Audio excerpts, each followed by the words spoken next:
All right, we have Dr. Trevor Bennion with us, and a quick introduction for Dr. Bennion. He was a former student of mine, one of the first students that I had, and so I've got to know Trevor very well over the years.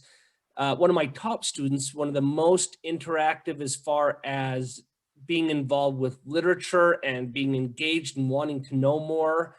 And so he had a very unique background. He got his ACSM certification and then went on to get additional certifications through ACSM, and which I'll let him talk about.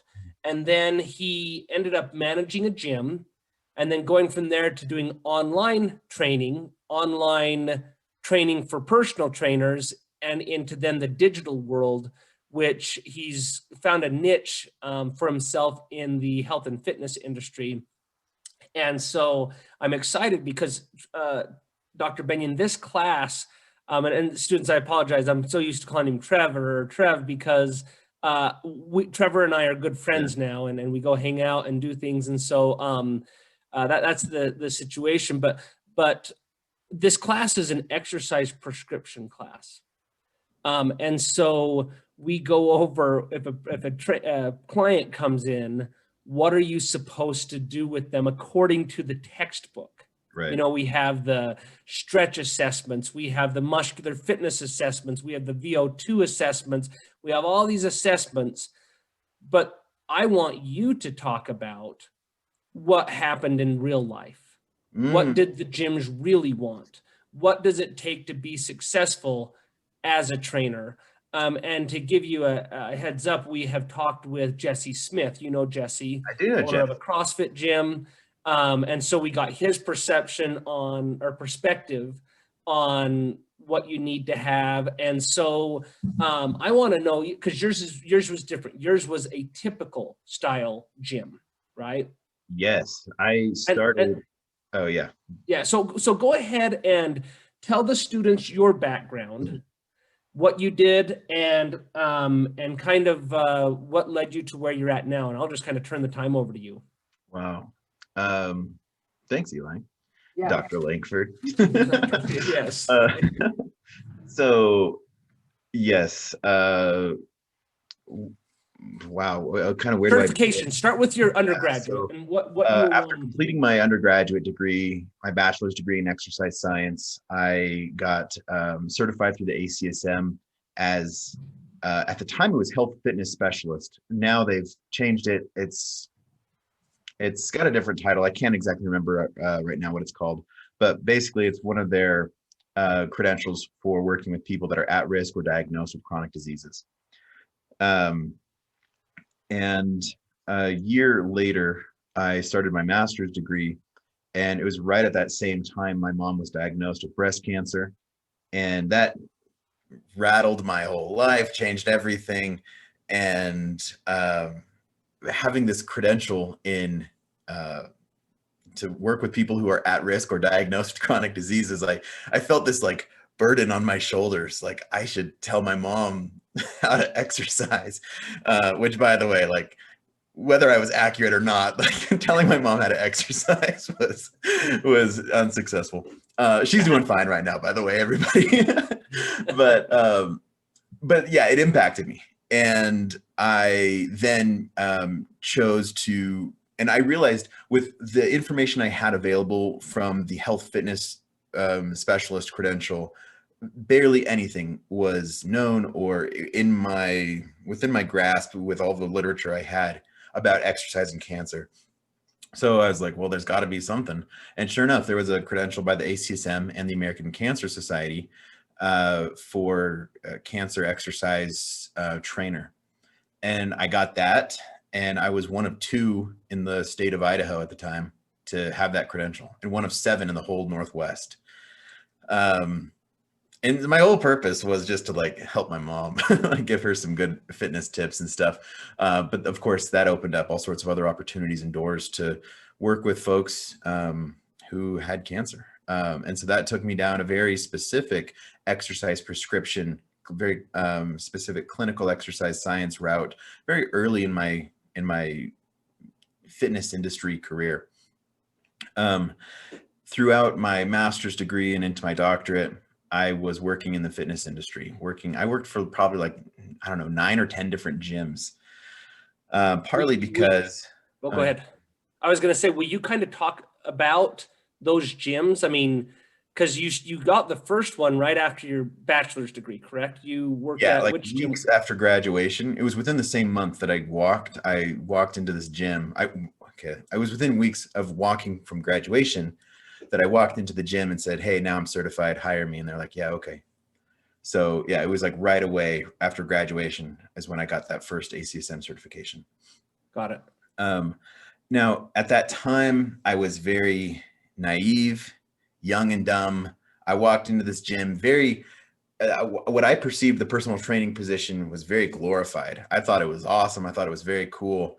And I had my degree in this. I had a credential that was higher than certified personal trainer.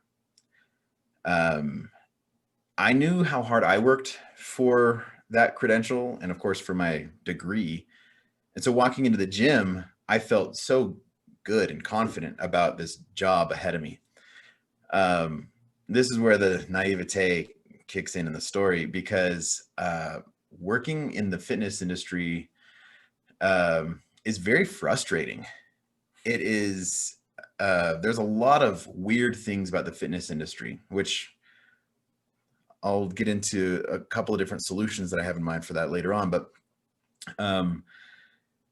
the thing about the fitness industry that was frustrating is the people who attend the gym have no idea what your credential is, what it means, how cool it is, how fancy it is. They just see that you are a fitness professional, and that's pretty much, and they trust that. And the thing about that is most credentials out there just barely require a high school diploma. There are many credentials that do not even require a high school diploma to be a certified personal trainer. And it wasn't so much of an ego pride thing. I didn't care that I had coworkers who were at a different tier of formal education than me. Like, I didn't care about that. The thing that did bother me though is that the fitness industry didn't really care to, like there was a trainer who had just like awesome biceps and a 6-pack, and all the clients wanted to be with that trainer, and that he knew that he had the gym wrapped around his finger. He let his certification expire. He didn't even care. And the gym didn't care either. The gym was managed by a businessman, not somebody interested in health and fitness. So the integrity and the standards toward healthcare, really, the fitness industry, exercise, let me back up. Exercise science, exercise physiology is a branch of healthcare. It's considered allied healthcare. So as exercise scientists, you are healthcare professionals. As practicing exercise scientists in the gym, in the fitness industry, you are healthcare professionals. And to see this healthcare setting so screwed up, so corrupt, so messed up, that the people that were entrusted as healthcare professionals, as these health and fitness professionals, didn't have the formal training, they didn't have the formal education, and they didn't care, and the gym didn't care either. They only saw the dollar signs. And that was my first walking into the gym. Again, I went into this gym thinking that because of my education, because of this unique credential, stuff would happen. And that wasn't the case at all. The gym didn't care, and the people in the gym didn't even know about the differences in certification types. So that was my first kind of bitter realization of the state of the fitness industry. Eli, do you have a question? Was that the gym that you ended up managing? No. Okay. So then we'll Yeah. So at that gym, what type of assessments, things like that, did the gym want when clients came in? Actually, correction. Or was there standard? I managed the personal training department of that gym. Okay. So I didn't manage the gym. I managed a portion of the gym. The personal training was a separate entity. Yes. A separate business that was renting space in that gym and had an exclusive relationship with that gym. And so to answer your question about what assessments did that gym care about, I'll say this, that to kind of wrap up my introduction in the chronology of things. I quit that gym about a year later. It felt very empowering to quit that gym. I figured other gyms might be better. I tried out another gym and it was hopeful at first, but ultimately it was the same thing. I tried another gym, same kind of deal. I worked in just a variety of gyms. I felt a couple things. I felt like I was good at it, and my heart was there, my passion was there. And so I kept on having hope that another gym would have a better, more, I guess, like they would honor the responsibility of that healthcare, health and fitness environment that they were promising to their people. And pretty much every franchise gym is similar to what I described from that first gym on. A lot of times they would, now to answer your question, Eli, about the assessments, they didn't care. I have kind of a jaded perspective a little bit. So, but this is the truth. A lot of these gyms, they didn't care about assessments. Their purpose in providing an assessment was as a sales strategy. They were trying to say, okay, how can we prove to this person that they are so out of shape that they need us? Because if I just tell somebody, like Eli, if you and I are sitting down, I'm like, hey man, you're out of shape, you need me. Like, that's offensive. That's not a very tactful way to have a conversation with somebody. But if I do a test and I say, hey, it's not me, it's the paper here, this test says so, and I'm here to help you, then that's a more compassionate sales strategy that still achieves that same kind of purpose of getting that person to realize that light bulb moment. So the gyms were interested in the things that would earn them money and not actually providing assessments that were valuable toward that person. And I had some flexibility though in my capacity to manage personal training departments. I had flexibility in providing assessments that were actually valid. Man, there are so many gyms that they just make up their own assessments. They would make up stuff. They would make up measurements. They'd be like, yeah, we need to measure your bicep and your neck and stuff like that. And I remember one time I was asking somebody, like, what are the sites at which you're measuring the arm? And like, that was the first time they'd ever been confronted with a question like that. I'm like, how are you doing this reliably every time? Mm-hmm. A lot of the folks were they just lacked that professional polish, that thinking of something like that was, or let alone relying on a validated assessment, was kind of foreign to them.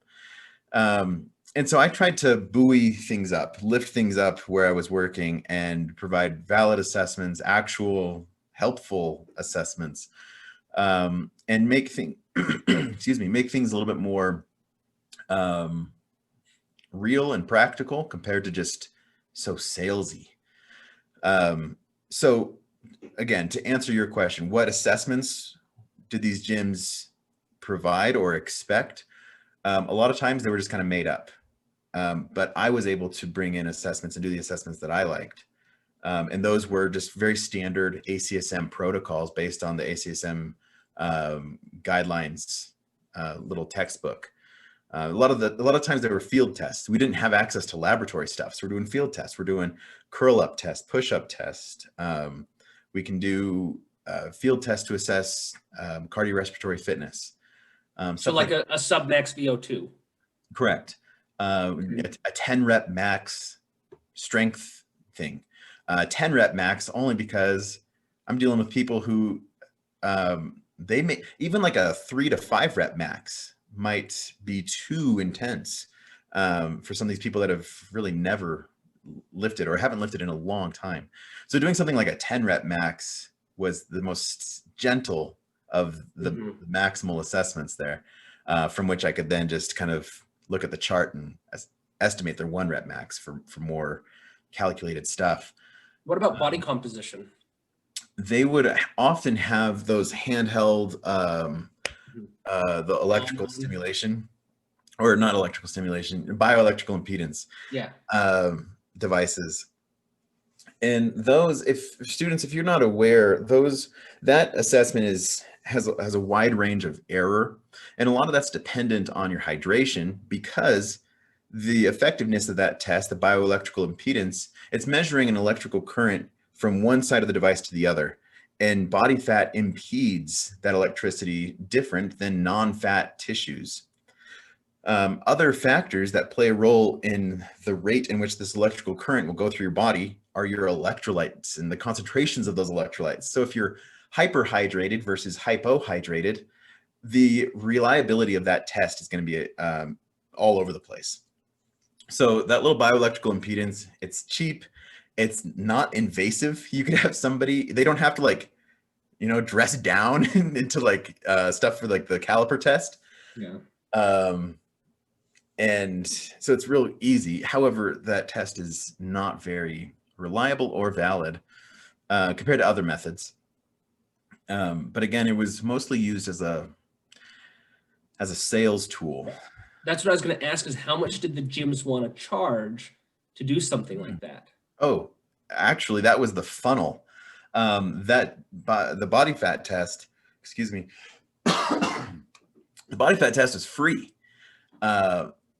And all it would do would be like, it would just be an opportunity for that fitness professional to get in front of a potential client and have that hard conversation and say, oh, wow, look at those numbers. These are my rates. You should hire me now, kind of a thing. So it was more of a funnel strategy to get that conversation happening. So the fact that you could do those assessments properly, did that separate you from the other people in the gym in a positive way among the clients? Well, it did to my clients. Got it. This is the unfortunate truth. Every client out there, okay, not every client, but it's a high percentage, 99 point whatever percent of clients out there, they wholeheartedly trust and believe their trainer, no matter how dumb and erroneous and dangerous that trainer may be. And it's an unfortunate thing. They go into the gym and they don't know how erroneous their trainer is. And their trainer could be some, dopey high school dropout who just loves to be in the gym and looks the part and therefore is believable. And, maybe they're all over Instagram and all over the social medias and all over whatever, and they can talk the talk. They know the lingo. They walk into their supplement shop and they can recite ingredients or whatever. So to the person who walks into the gym, they're just like, oh, wow, that's some fancy jargon. You sound professional. And that creates this believability. And if for somebody to be inaccurate as a health and fitness professional, they can still be effective. This is the thing that really compounds how tricky and deceiving the fitness industry can be. Yeah. Because for all of you guys watching this, if you have a client who comes in and says, I need help losing weight, and they're hiring you 3 times a week to work out with them, you could probably do whatever you want. And just getting that person to work out 3 times a week compared to nothing will work. And so this client is like, oh, wow, like I hired you. And now it's like, now I'm coming to the gym more often and it's working. And the trainer's taking credit for the fact that this person is now just like physically active 3 times a week for at least a half hour per session. And so, but what happens is it reinforces this perception in the client's mind that this trainer knows what's up. And now this trainer's reciting all sorts of bro science-y stuff, and that client believes it, and they think their trainer can walk on water. And so when that trainer says, oh yeah, I want to do this assessment, I'm going to measure your bicep right here at the forearm, whatever kind of stupid thing, because the trainer isn't doing a reliable test, that client doesn't know any different. And so to answer your question, Eli, did the more accurate assessments mean anything to the people out there? to the clients who didn't know that those assessments even existed, it meant no different, because they were in this bubble of perception of kind of this like Stockholm syndrome kind of relationship with that trainer, where that trainer just reinforces this is, and here's another thing, the trainer has let's say a 3-month or a 6-month contract with that client. They know there's an expiration date to this friendship, to this relationship. And so they are reinforcing the whole time this dependency on the trainer. And so, and the clients, they, to a degree that can be good, but to a degree that can be not good, that can be manipulative. And so the client is in a manipulative relationship with that trainer. So yeah, I see all this stuff happening from the sidelines, and I'm like, man, the fitness industry is screwed up. There's no integrity. There's no follow-up. There's no accountability in the gym itself, because the people who own the gym, they don't know any better or different either, because they're oftentimes business people who purchase a franchise. Maybe they're passionate about fitness, but that's about as far as their formal education goes. And so when they get a personal trainer who's bringing in lots of money, who looks really good, he's got an awesome six-pack and biceps and whatever,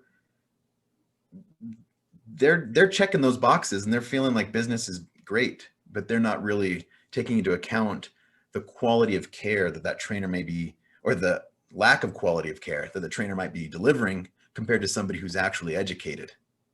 That's so interesting, because as you know this, I work with several fitness companies Right. that manufacture equipment, that have training programs online and all that. And 99% of those in that industry do not have an exercise science background. They're business individuals who are hobbyists in exercise or something like that. That's a great word to describe them. Yeah, it's interesting. So that's really interesting. I'm glad that you shared that, and I like that perspective, because it gave me a real good vision of I guess what it's really like. Now, you then got the cancer specialist. Yeah. And certification. at that point, a hospital hired me to do exercise stuff. And so from going from gym to gym, I'm like 4 gyms deep at this point in my life. And I'm like, oh yes, a hospital. That sounds finally like I'll be working with people who are educated and held to an accountability standard. And unfortunately, that hospital was just as weird about their fitness industry. They were way more of a fitness industry thing than actual hospital thing. It was a gym in a hospital, and the lady who managed that portion of the hospital was hired because she had awesome six-pack and biceps. And so there I was finishing up my master's degree, and I had this thing, this credential, and she and I are friends now.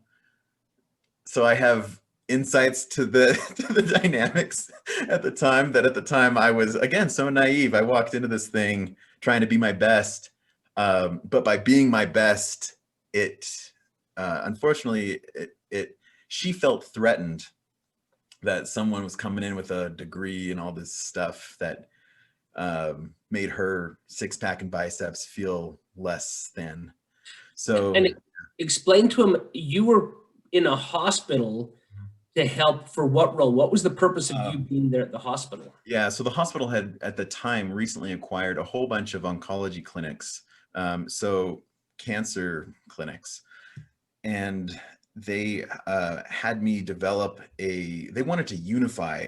So basically they bought a bunch of these private clinics from private practicing medical doctors, and they wanted to somehow unify all of these different independently operated clinics in a way that didn't really step on the toes of the doctors, but still had consistent branding across all these new clinics.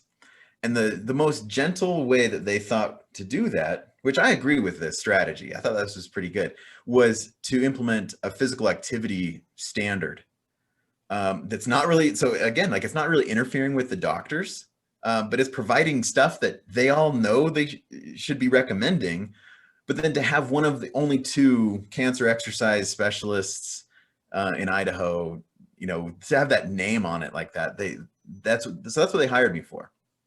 And then as soon as that project was done, so was I at the hospital. I walked right into that and I didn't even see it coming. So yeah, then after that, just more gyms and trial and error, trying to find a really good fitness industry Yeah. place. So interesting. So at the hospital, your supervisor was the lady with no credentials, Yeah. no degrees. Yeah. Why do you think she was hired for that position as opposed to, I guess, you or somebody with credentials? I think right time, right place, you know, and she was good at her job. It's just unfortunate that she felt very threatened by somebody else trying to do good stuff. You know, I wasn't out after her or her position or anything like that. I was just trying to do my best for these clients I was working with, for the patients I was working with. But yeah, she took it personal. So you did an interesting path at the time for Yes. your degrees, but now, as we're looking at it with COVID, and not only just with COVID, but with academia as a whole, you Yes. did your degrees through AT still, correct? Correct. Which was predominantly online, That is correct. and now you teach for online, and which is an interesting dynamic because here I have me. I was a full professor, and I'm a Humboldt State associate professor going again for rank advancements, Mhm. and I'm being asked to teach online because that's, well, COVID. First of all, you have to, but then the other thing is that's kind of what's expected for academia, Right. for ease of students to be able to take classes and mix it. And so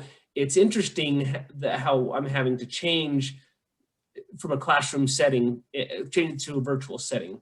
But explain then how, I'll just let you take over, of Yeah. from leaving those gyms to being able to make a living as a non-personal trainer. Well, so I mean, you Right. created fitnesses, you did photography, you've done social media.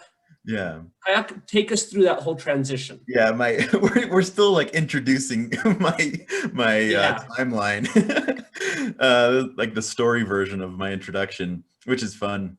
So yeah, basically after all these gyms in the hospital, like I just kept on working in more gyms. I felt like there was this glass ceiling keeping me in the fitness industry while I was growing my education. And um, as I was finishing up with my master's and working on my doctorate, I felt that difference between me and my coworkers in the gym that much stronger. Again, I'm working with people who half of them dropped out of high school, half of them finished high school, and they're all CPT, certified personal trainers.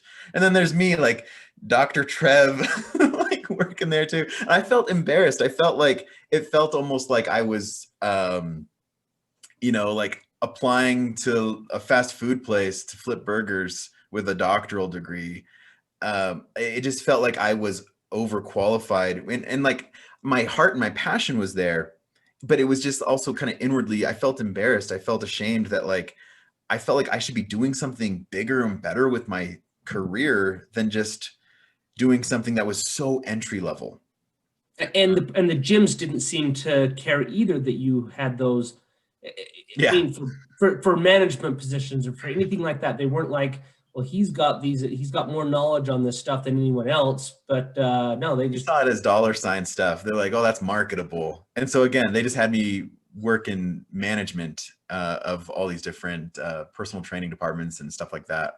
And by management, what that means. So if anyone ever says to you like, hey, you should be the manager of this personal training department, that means you're the salesperson of that gym, of that personal training program. So that means people who join the gym, they are funneled into your office to sit down for an hour-long consultation about why they need to empty their wallet in front of you and pay for personal training for a 6 or 12-month contract. And so, yeah, the gym saw me as very marketable for their gyms. with my credentials and stuff. And so, but what happened is, to kind of hurry this little intro along here, I just kept working in more gyms, which for me, I got more and more jaded and more just like, I was just exposed to how slimy the fitness industry is and how dumb the fitness industry is. And as a fitness professional, it was offensive. Like, this is my industry, and I'm seeing all like the frontline workers of the fitness industry tearing it down through their ego, through their inability to, I guess, like, they wanted to save face. If a client asked them a really tough question, or if they were asked to do something beyond their scope of practice, instead of referring that out to another professional, they would take that on for money. They would do something. They would answer a client's question that was wrong because they wanted to look smart and look cool for people in the gym to gain more clients for their personal training. All personal trainers are independent contractors, so you're constantly trying to sell your services to people in the gym. So there I was, jaded, thinking how there's got to be a better way. And at this point, I'm halfway through my doctorate, studying. So my doctorate is in health science with an emphasis in learning theories and education, with a specific focus on online education, which is also why I love teaching online. And also, like, part of the silver lining to how my my business has evolved through the pandemic. Yeah, so about halfway through my doctorate, I decided I was going to start an online health and fitness platform. Online because I was a little bit, honestly, sick of personal training. I had such a jaded perspective of what it was. I wanted to distance myself from that stereotypical job description.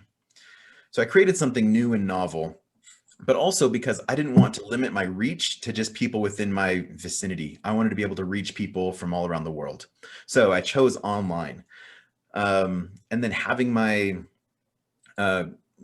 formal academics teaching me how to be a quality instructor in an online platform, I knew there was a better way to deliver health and fitness knowledge and education than what a lot of times people typically associate with online learning. So I started this business called Fitness and Physiology, and it went through all sorts of iterations, trial and error, but I kept on persisting and growing. And I had a couple online training clients, and it was just kind of a weird online training thing. It wasn't special yet, but I was chasing something special. And I had a whole bunch of clients asking me the same questions. And so what I did is I just pre-record. I have my camera and I have all my tripod, my lights and everything. So I pre-recorded my answers to these common questions. And I was like, all right, so instead of paying me like, $500 to answer the same question every single time, here's the thing, you can buy it for $50 and it's pre-recorded answers. And without even realizing what I'd stumbled upon, that became like my highest grossing product on my website. And people were buying these pre-recorded courses. And that's when I realized, like, oh man, I just found my jackpot. And so I pre-recorded a whole bunch of beginner, intermediate, and advanced, basically like exercise science lessons, but to the general audience, to the general people. So I was tailoring it to people that would just go into the gym and hire a personal trainer, just the very beginner stuff. Then you got your fitness enthusiasts who think they know everything. And then I had more advanced stuff just because I personally wanted to geek out and flex my exercise science knowledge. And also something that was interesting that happened is this is at this point, like the second year of my business, about 50 to 60% of the people who were signing up for my services and my coaching and my courses were personal trainers and coaches and gym owners. And that was a real compliment to me. These were my peers. These are the people that I considered my peers, and they were looking to me as their instructor. So that was really cool for me. I felt like I felt like that was validating that I was doing something worthwhile and helping them to be better health and fitness professionals as well.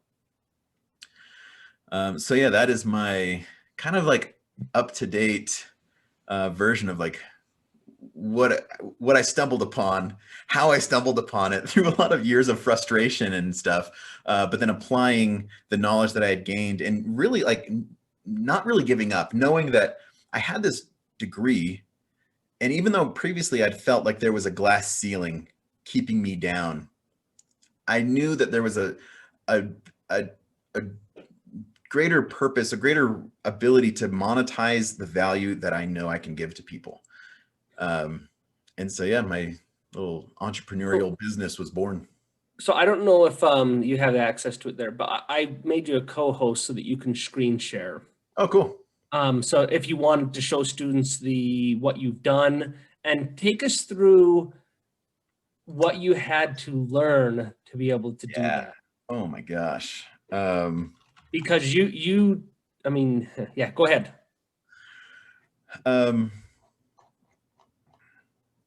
All right. Well, let me just show you guys my website a little bit, give you guys the grand tour. Because this might put things into perspective.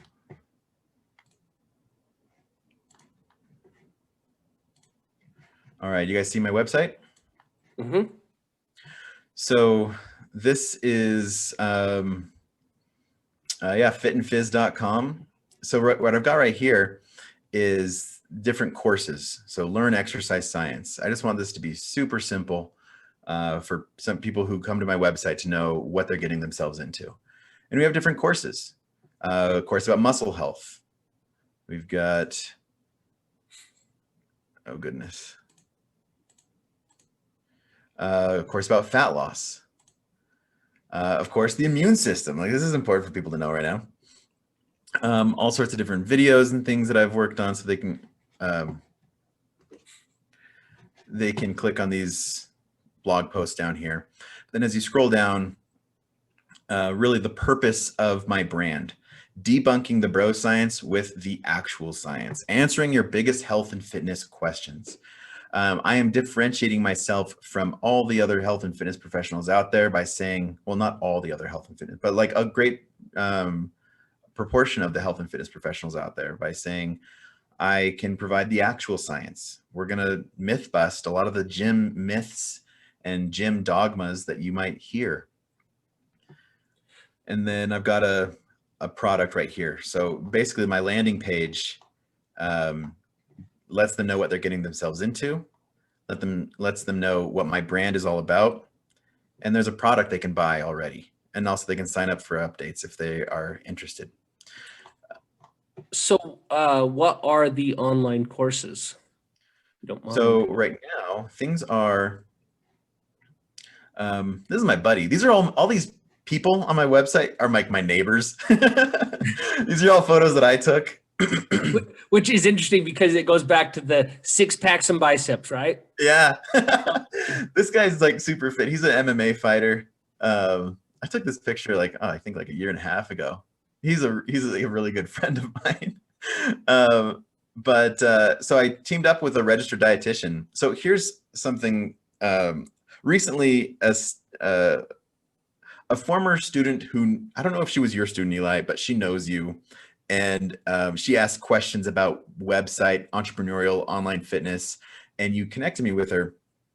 We got to talking. I did some consultation stuff with her, helped her grow her brand and get a lot of things off the ground for her. It was a shock to her when we discussed, her greatest passion was providing meal plans and things like that for her clients.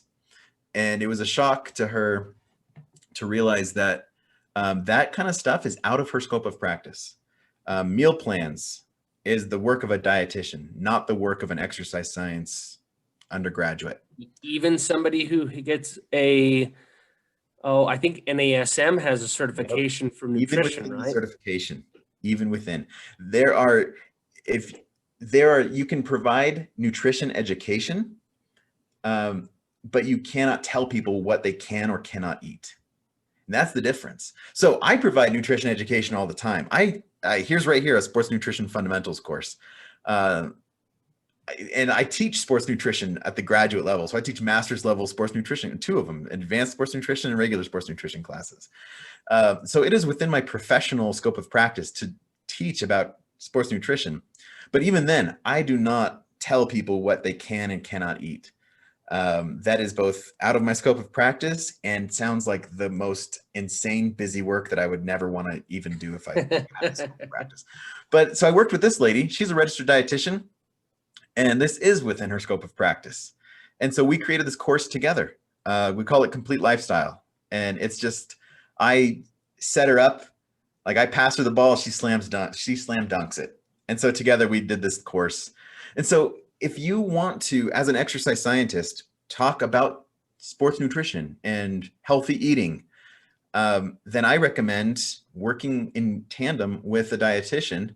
So that way, if ever you're in some sort of legal situation where somebody's suing you for negligence because you're working beyond your scope of practice, now you're working with somebody whose scope of practice covers that. And so what we did is we just split the profits of this course 50-50. And it's awesome for me because she has a way better social media following than I do. And so she promotes this thing and people gravitate to it way better than I could. So it's like by splitting the profits with her, it's bringing more profits to me. So it's really like win-win for both of us. Which is an interesting approach because in the gym setting, yeah, they're trying to be a jack of all trades and cover everything financially. And that's the hard thing is you had to, I mean, at least you were saying, hey, let's split the profit. You had the platform already. You had everything as an asset to her. Where at a gym, if they want to bring in a registered dietitian to give nutritional advice, see, they have to pay that person. Oh, yeah. And when it's all about the dollar signs, that becomes a tricky situation. Yeah. Yeah. That's why they're having personal trainers that are saying that they can do fitness nutrition and having a certification for it. But yeah. Yeah. And that is such a slippery slope. And a lot of personal trainers are oblivious to how slippery that slope is and get themselves into some serious legal problems by virtue of that. So what did you have to do? So you learned photography. Yep. You learned Adobe. Yes. Very well. This is a ballerina line, by the way. I thought this front end and back end metadata. I mean, what did you do to learn this stuff? So let me stop sharing here and just come back to normal. Because I mean, it's not like you just went, oh, I'm going to create a website and had all that stuff and had virtual links and. Well, at first it was as simple as that, but also I screwed up a bunch. My first year, I had 0 profits with Fit and Fizz. The first year there was nothing. Like the website was under construction for the first year. So it's not like my business sucked. It's just the website was broken for the first year. So it was intimidating. I realized all my formal academics was in science, geeky stuff. Who am I to all of a sudden turn myself into a business person? It was intimidating on all sorts of different fronts. And also from the design perspective to like make an attractive and simple user-friendly website. But I was too broke to hire anybody. So I had to do it all myself. And that first year was pretty much me just navigating a broken website. And my second year in business, I think I profited like $20. Like, again, like we're not talking anything big. It wasn't until like years 3 and 4, which by the way, my business is now in its 5th year. It'll turn 6 in a few months, which is pretty exciting. But yeah, like at first it was a lot of unnecessary trial and error, and me just chasing a vision that was really my anchor. If it wasn't for that vision of being so jaded in all the different gyms I'd worked in before and having my degree in online education and just knowing that there was a possibility for something bigger and better than what the fitness industry currently is. So like, for example, it's political. This is like political season, and a lot of, even though there's a lot of other like political dramas happening. Usually every 4 years, a hot topic is healthcare reform. Um, and that's something that's very near and dear to my heart because I spent a couple of years of my life in my doctoral program studying healthcare reform. But I also see a strong call to action for fitness industry reform. Fitness industry is so screwed up. Preventative health, like physical activity, healthy eating, is at the root of so many preventive chronic diseases. But the fitness and that's where the fitness industry should be at its peak. But the fitness industry is so screwed up that it can't perform.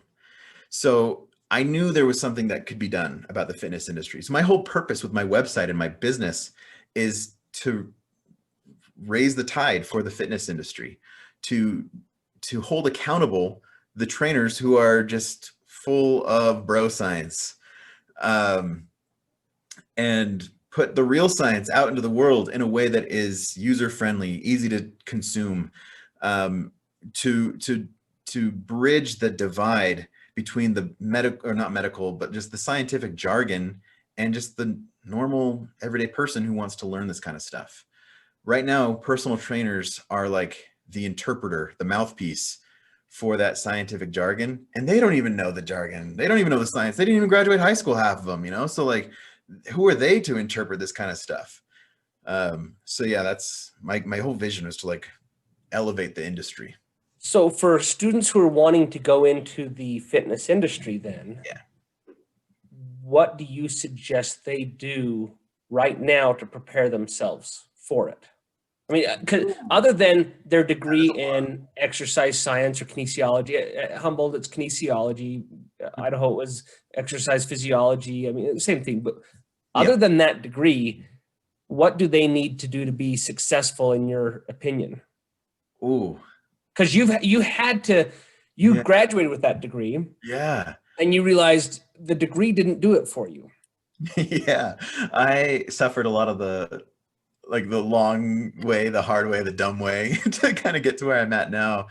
Um, and so also to kind of to answer your question with authority here, because at this point it very well may sound like I'm just some like stumbling entrepreneur who's got a cool idea, but at this point, now I do a lot of design work for large agencies in helping them with their marketing and their design work. So marketing and design, and especially with my degree in the emphasis in my doctorate in online education, specific learning theories. I've done a lot of consultation stuff for large brands and businesses during the pandemic, when they were trying to transition their physical gyms into online platforms. So this is something that's grown into its own entity of now consulting and helping other entrepreneurs to develop that successful online presence. So that is now, I would say, like my full-time, it's one of my big projects that is consuming my time right now. Something that I claim expertise in and have even more certifications in Google and Facebook and Bing and all those other kind of advertising platforms. So yeah, to answer your question, I wanted to preface it by saying that this is now something that I've grown into with expertise. But yeah, I would say that your education, continuing your education in exercise science, exercise physiology, kinesiology, whatever the degree name or title is one of the most powerful things you can do to set yourself apart from the oversaturated fitness industry, the bro science that oversaturates the fitness industry. There are so many people who are successful personal trainers and they don't know what they're talking about. So they're able to market themselves successfully because they look really good. This is a very looks driven kind of industry. which also is that's kind of a weird thing too. But it doesn't need to be like that. And that's the difference of having proper education. It's kind of like if you go to a doctor and the doctor says, oh, wow, like we've done this test and you have to take this medication or else your life could be in jeopardy. You know, you could die. If you look at the doctor and be like, I don't think so. You don't look good. Like, that's crazy. Like, that is ridiculous. Like, who would do that? Like, just base the doctor's advice or interpretation of a test you took based on how if the doctor looks like has a six pack or biceps or whatever. Like, I feel like we have that sort of disconnect where we can separate what our doctor looks like physically and interpret the fact that they have a medical degree and their medical expertise is worth our attention. But for whatever reason in the fitness industry, it's societally, we're not there yet. And that's weird. It's weird. If somebody is your personal trainer and they don't have that six pack or biceps and they're like, oh, well, here's an assessment. Here's the exercise prescription that we're going to proceed with. Here's our game plan, this mesocycle and macrocycle and stuff. Like, here's our plan. It's very common for a client to be like, I don't know if I can trust you because I'm not seeing your six pack bursting through your shirt a little bit the way that other trainer does. Now, an online platform evens that playing field because it's not about what I look like. For me, like personally, like when I make my videos, when I do my training, it's not about what I look like because I can control how much I'm in the camera or not. But also you can also edit what you look like on the camera. All my years of Photoshop have finally paid off. No, but I can remove that sort of bias from the client because that bias really isn't necessary. What they're hiring me for isn't how awesome my biceps are. It's all the education that I acquired over the years. Also, through not just my formal degrees, having served on the board on various on the Rocky Mountain chapter for the ACSM, working in on the editorial board for a couple different journals and being a peer reviewer for a couple different journals, like still being very active in the research scene is what people are hiring me for. So having an online platform removes that bias, evens that playing field, really making it accessible for any qualified health and fitness professional to succeed. And I esteem and I value that proper education, being able to discern the heavy duty science and interpret that to distill it accurately to your clients is going to be one of the greatest strengths that anybody could go into the fitness industry with. Let's take a second and answer any questions if students have them. Does any student have a question they'd like to ask Dr. Bennion? If not, I've got a few others, but I wanted to hear from the students what their thoughts are. Maybe the personal training industry isn't as glorious as it's previously been glorified. It can be. That's what I'm saying. It's right. Are you ready to take on that challenge of that you're going to be competing against people that don't have that background, that are acting like they do. Right. And at the end of the day, a lot of the gyms are about the dollar signs. So how do you separate yourself? And I think there's some people who do a great job with it. Mm-hmm. It's their personalities and stuff kind of. Yeah. So one of the questions is, what were some of the recommendations that were required to work at a gym? Did they require any education at all? That's a good question. I feel like this might be sad. I feel like it should be sad because the answer is no. Like, how sad is that? That we're putting societally, people are putting trust in that trainer, assuming that they are a professional when very little, there's no education requirement. If you have the certified personal trainer credential, then that's all the requirement you need. And So they required some sort of a personal trainer certificate, but not necessarily a bachelor's degree. So there are personal training certificates that you could get with just a high school degree, and then you take a personal training course, or you actually, I remember going through my bachelor's degree at the University of Utah. I didn't have the degree yet, and something came up, and there was like a get your personal trainer certificate here, and I logged on and I took a test that took, maybe 20 minutes to complete. Yeah, I was going to say half hour. At that. And then it was like, congratulations, you passed. Pay your $275 for your certificate in the mail. Yeah. And that's what it was. And I would be a certified personal trainer through something or other. And I remember I backed out and I put my dog's name in. You know what I mean? And I qualified my dog to be a personal trainer. There was no requirement on that it was me, who it was. It was just my name, and paid some money for it.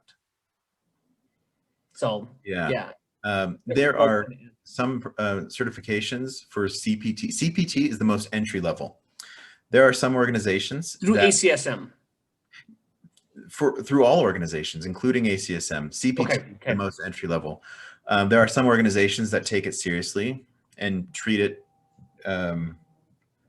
seriously, like the ACSM, the NSCA, the NASM, organizations like that. ACE also has, in recent years, taken it much more seriously. Yeah. But then there's a whole bunch, like you described, Eli, that you could just log on to some website and print off some diploma, and the gym doesn't know what the difference of any of this stuff, and the clients of the gym don't know. And so that's what's sad. The standards are not standardized. Standards are not standard. And the gym doesn't care about education. They just care about that certification. Any other questions? I have a question. Okay.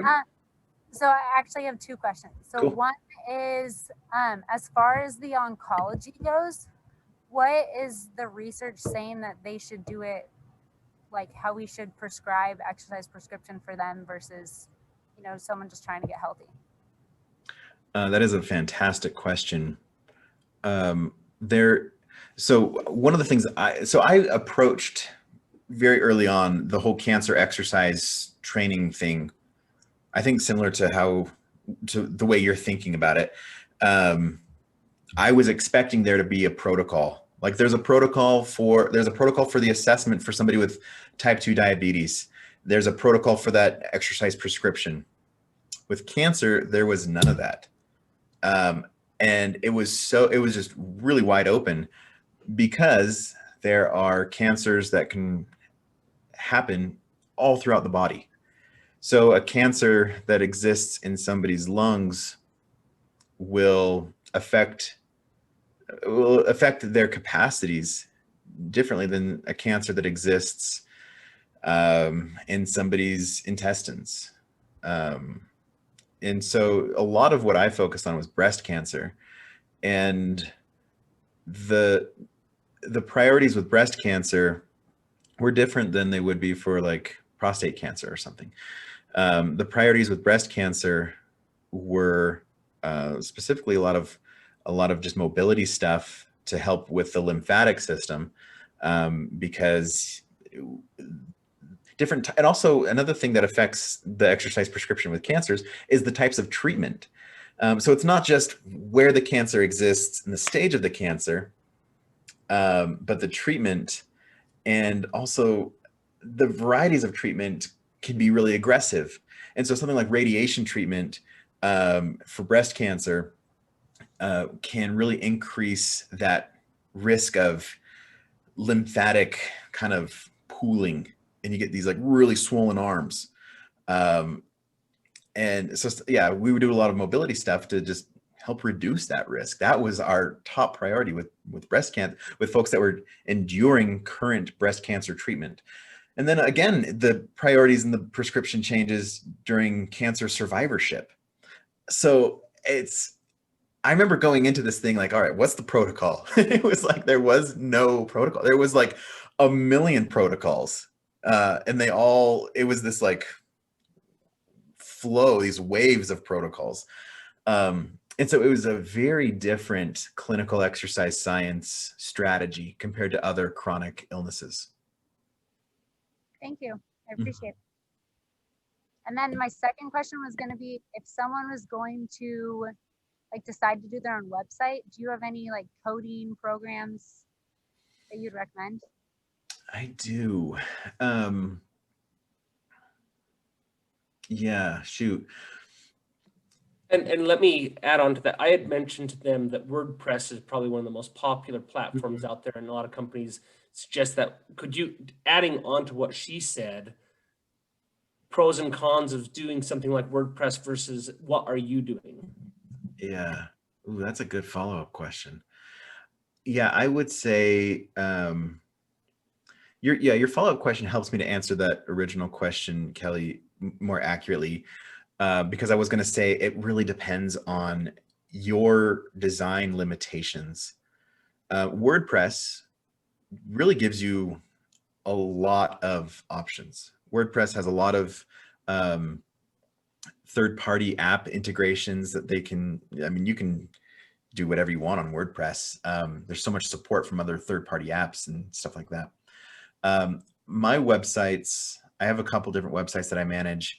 Are on Wix, and I started with Wix because it looked very simple, and I was an infant in my design maturation compared to where I'm at now, but it just looked really easy for me at the time, and so that was what appealed to me. I was able to drag and drop elements, pictures, super easy. I've managed websites on WordPress as well. So I've dabbled in that. I've managed websites on Squarespace, and I've managed websites on independent web design stuff. So I've kind of dabbled in all sorts of different ones. And to me, the biggest factor is your personal design, your what you can do creatively. If you have a blank canvas in front of you, does that intimidate you or does that inspire you? And the degree to which that spectrum of intimidation versus inspiration, I think there are different web hosting platforms that can cater to that accurately or really well, successfully. So yeah, I hope that answers both of your guys' questions. So which one would you recommend if you had to start from scratch? For me personally? Yep. If I were to start over again, I would, so today was day 3 of this really cool Adobe conference, and Adobe like announced all this fancy stuff. I would start over with Adobe's like in-house web development stuff. Interesting. Just because of what you learned from Adobe. Because there's tools that I can leverage where before I would have not been able to leverage them very well.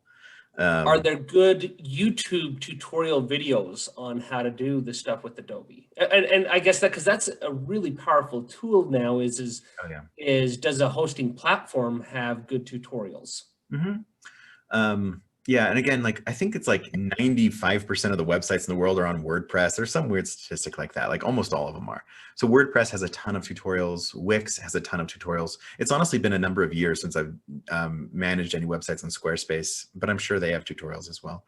And yeah, I feel like the volume of tutorials during the pandemic have gone up. Like YouTube's really, there's been a lot of good YouTube activity in the past like 9 months. Yeah, I think this pandemic personally is going to change. It changes the face of business, and it's changing the face of a lot of things. But I do see the future being more online. I mean, that's just, if people have questions, they go online. People shop, you go online. People want to do anything, they go online.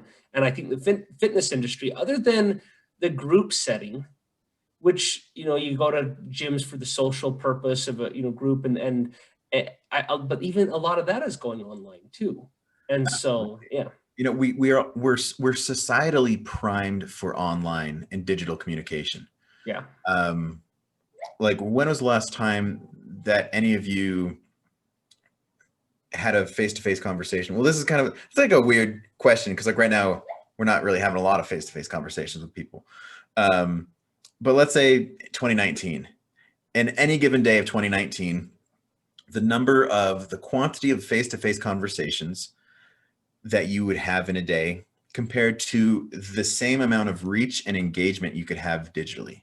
So if you're on social media, like I'll post a thing to Instagram and a couple hundred likes or whatever, a good handful of comments. I just, in like a couple minutes, reached hundreds of people. I don't know if there's been a day when I've spoken to hundreds of people. And so like, and that's just like a normal day on Instagram. Societally, we are primed for that kind of communication. We text, we email, we engage on social media. And so and even like in healthcare, there's telehealth, there's remote healthcare that can occur. The healthcare industry is trying to be on par technologically with how people are communicating. The fitness industry is so archaic. It's so old school. It's so, yeah, it's just old school gym coach, old school mentality. It hasn't caught up to where people are, and people are on their cell phones. They are on the internet. They're digitally communicating.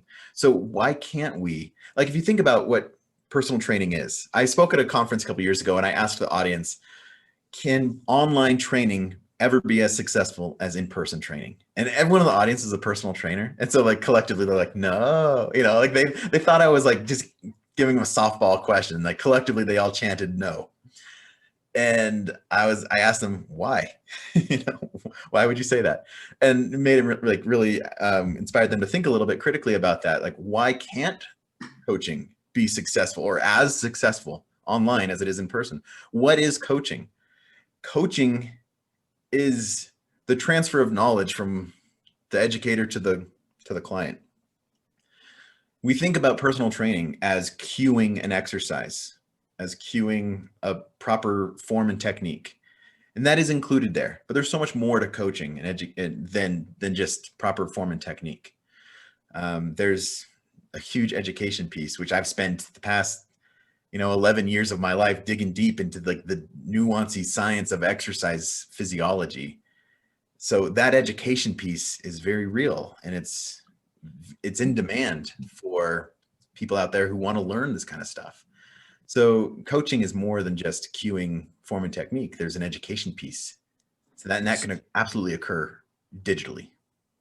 So my students have an assignment. I just came up with. That's the beauty of being at a new university and having a class that had no outline really. And so I'm putting it together. But the assignment is that they're putting together a personal training outline for an individual. So we start out with the resistance training, and then they just find why, and then we have the aerobic component, and then we're going to have the flexibility component, and balance is one of the assessments. But I was like, if you're not dealing with an older person, who in the world does a balance assessment? Okay. But then I'm going, okay, so now how do you do it in a virtual setting? And so what I've said is you have to create videos of either the assessments, but more importantly, go through the different workouts that you're asking them to do. It's easy to write it down, but it's more difficult to do it in a gym with a real person, or even more so, to make a video. You have to know what you're talking about, because that's awesome. That's out there for everyone. So I'm going to make them do that. They have to do the first week. They have to make videos of the exercises. A lot of people are going to be intimidated because they're going to say, I've never made a video. I've never done it. What software out there, either on Android or iPhone or on PC or Mac, is free or cheap and user-friendly and great to make videos with and editing? That's so cool. I think that, first of all, before I answer that question, I think that's a really cool assignment. I feel like video is so relevant. The instructional capacity of video is awesome. You can be creative, you can be funny, you can be whatever. Video is a great way for you to connect with your clients. And so, and your only limitation is your own creativity, which is so cool and powerful. Okay, hold on. I'm going on another little tangent here, Eli. I gave another presentation at a recent conference about online training versus in-person training. And an analogy that I came up with was theater. So we have two theater productions. One is an in-person play. The other one is like cinema, like going to the movies. Like which experience is going to be more engrossing? Which experience is going to be better? We have the in-person variant, or we have like the Hollywood, ultimate budget CGI, all the visual effects and stuff. So let's say there's like some superhero Marvel movie. We go to some play, like their limitations are what they can do in person. The amount of people they can fit on the stage, the orchestra, whatever, the props, the backdrop. You have to use your imagination a lot when you're at an in-person thing. But thank you, Nastya. When it's at a movie theater, like the digital experience is so much stronger. So like, why can't we deliver that sort of digital, like there are strengths that you can leverage with a digital experience that you just cannot leverage in person. And so I think we're so stuck on the things that we do in person with personal training that we limit how outside the box we think with these creative things we can leverage when approaching that digitally. So to answer your question about the video, there are all sorts of apps. And again, I'm going to kind of hype up some Adobe stuff because I was just like freshly watching what Adobe just barely announced. There's an app. And make sure the answer is maybe novice people. Yeah. There's some like super entry level apps to help you create some stellar video. Now, Adobe has an app, and this one I know is free. So whether you have an Adobe account or not, it's called Adobe Spark. And you can do that on your computer. If you have an Android phone, there are some limitations with the app. If you have an iPhone, you have access to all the things you can do on the computer. So if you have your screen is, oh yeah, it's being weird. So yeah, Adobe Spark and Adobe Premiere Rush. This first one here? Both of those, actually. I'm going to have to talk about Rush in a moment. Okay. So yeah, Adobe Spark, if you don't have the Adobe account, it's going to have a little like Adobe watermark in the bottom. It doesn't really matter. You can leverage some really fancy graphic design elements into a video. They make it so easy. Put your title here, do a voiceover here, combine the video, stitching it together. There is some next level machine learning technology in Adobe Spark to make your videos look like they were professionally made by a team of graphic designers. So Adobe Spark is awesome. You could like do all your social media posts with Adobe Spark too. That's why they invented it. That's what it came out for. But people are like really leveraging the video part of Adobe Spark. And then there's another specific to video app on mobile, Adobe Premiere Rush. And this one is going to feel a little bit more intimidating. And this one, I'm 90% certain it's free. 10% you might need an Adobe account, but I'm pretty sure it's free. But that one, you can shoot video straight from the app. And it is going to be like, it guides you to make that video look cinematic and fancy, like way fancier than you would normally be able to do. But then also they have really easy things you can put. You have access to stock music, so you can choose background music. You can do a voiceover. You can do titles. And not have to worry about, see, that's the thing a lot of people don't realize is you have to be very careful with your background. Oh yeah. You can't just put any song as the background. You will get sued. And the internet will catch on to you instantly. And that video will get taken down. And you will give up every penny that you made to that company. Yeah. Because you did that. Yeah. Yeah. So you want to use music that you have the licensing rights to use. And so and quickly, websites that offer that. I know you know a few of them off the top of your head. I have a subscription to artlist.io. There's a few others, but I can't remember exactly what they're called. You can usually Google free music or things like that, and Even YouTube has in their creators studio free music and free sound effects that you can download. Perfect. Ooh, sound effects. Yeah. Is that in Rush? Yeah, I think Rush also has a bunch of sound effects too. But yeah, Rush is a really professional editing software, but it's Will it really make you look like you're friendly. really in the mountains like I am right now? Maybe even more. Really? Okay. So just so people know, I'm not in the mountains. But yeah, those two, so Adobe Spark, Adobe Premiere Rush, and yeah, those are the two that I can endorse. Okay, cool. That's good because that'll give some students. I used Movie Maker, which is a very easy one for PC, but it costs money. Yeah. But super easy. And that's the thing is once you play with them for about an hour or two, you realize, gosh, this is actually pretty easy. But then the artistic touch stuff, that stuff that comes with time or some additional things. And anyway, any other suggestions then? Yeah, I feel like we have really scratched the surface. I hope that through this talk and through this kind of sharing of my experiences, this is really just my journey on how I stepped into the fitness industry, hoping for something and seeing what it really was and knowing that it can be better. And then I kept working toward that stuff, furthering my education, furthering my networking and the people I interact with, the professionals I interact with.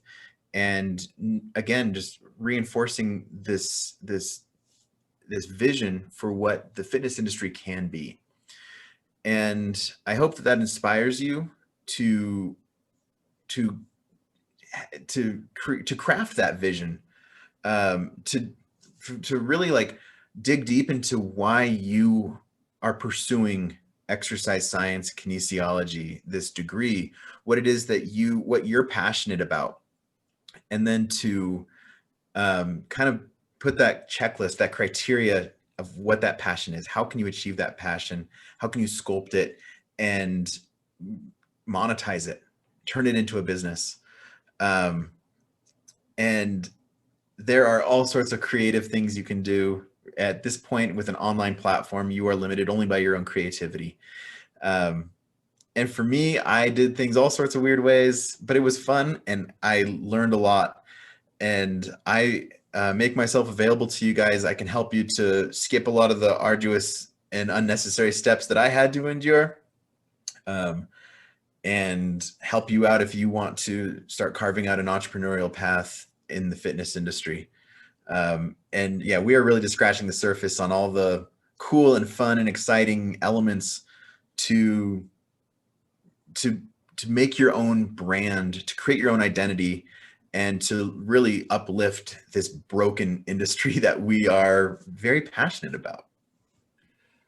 So I've referred a number of my students to you, as you know, over the years, because I know your capabilities, and you also know me, and that I'm pretty serious and work hard with what I do, and usually can see potential in a student, and that I'll only send them to you. They have potential usually, but you've always been willing to answer questions too. If students have questions for you, how do they get in touch with you?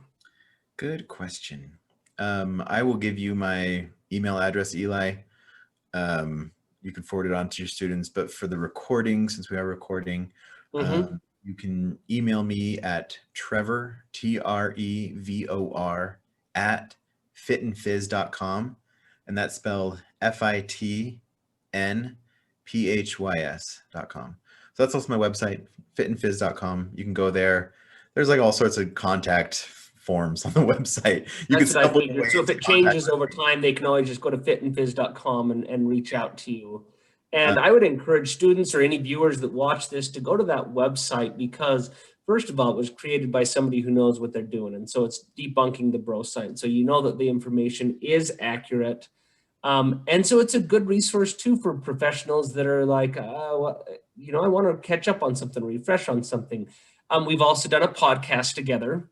A number of podcast episodes. Talk about that real quickly, because we're changing the platform of that, and we're going to be starting that back up So actually, like most of 2020 has been a restructuring of the Fit and Fizz brand. I'm working on some bigger video productions, and so some of my previous courses I took down, and I'm restructuring the architecture of the website. So you'll find some things there, but a lot of things are still, like, I'm about to unveil any moment now. So yeah, and the podcast is an example of that. So the podcast has been around for about 3 years. And I want to shift it over to a video podcast to be on YouTube rather than just exclusively audio. And the podcast was a really cool and successful way of kind of distributing that truer education, the real sciencey stuff, for a wider audience. So the podcast was a lot of fun. And we covered topics all over the place that you're not going to find in a textbook, Yeah. but that were really interesting. Mhm. And that was the HitCast podcast. And Correct. And it's called HitCast. HitCast, HIIT cast. My dissertation at the end of my doctorate was on sprint interval training, and so for years, high intensity interval training has been like very near and dear to my heart. so in the future, how can people find that podcast? Good question. It's probably still going to maintain the same name, but the Fit and Fizz YouTube presence will be more present. I would say on YouTube, and maybe on, yeah, right now the podcast is, I don't want to say anything too concrete without having that assurance. Well, but yeah, we could just say search website. HitCast. In the Yeah, future, search HitCast. On the website, pretty much everything anchors back to the website. So that one I can be sure about. And we'll probably have some metadata somehow that links Eli Lankford and Trevor Bennion in there. So if you did HitCast in those, I'm sure it's going to pull up. So any other thoughts, Trev? This has been great. Very informative. And I think it's given students an idea of really what you had to go through, but you took that traditional ACSM exercise physiology route.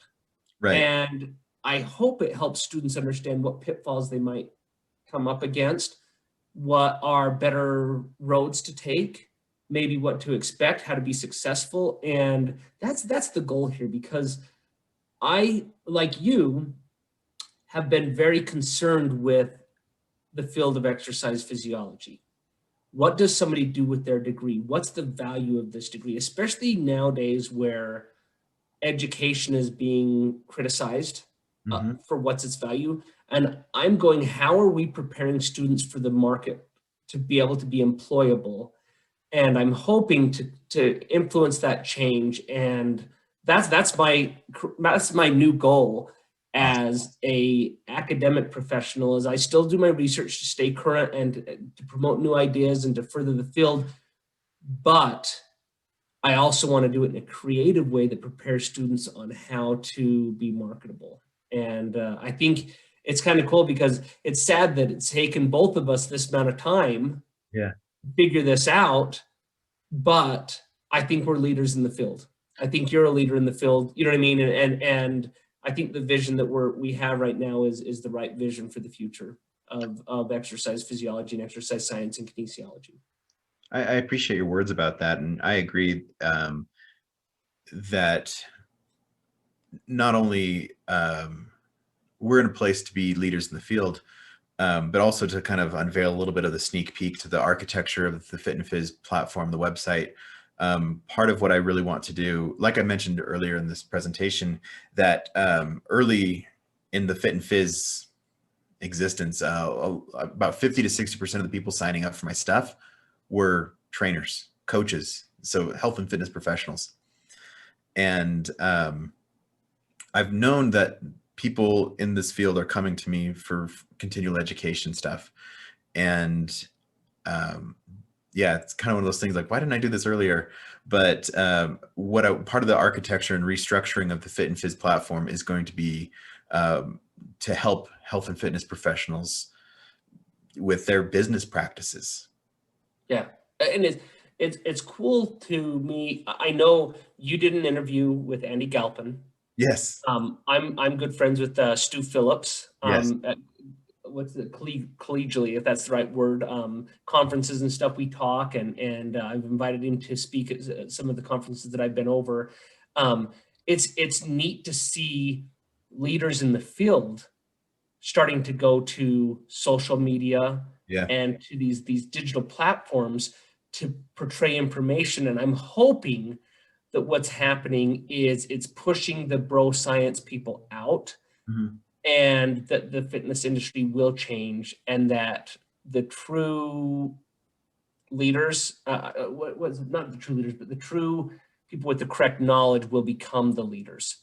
Yeah. But it's taking people like that and like us to go into the platform that people see. I mean, the classroom is great, but like you said, I post something on social media and I have 900 views within the first day.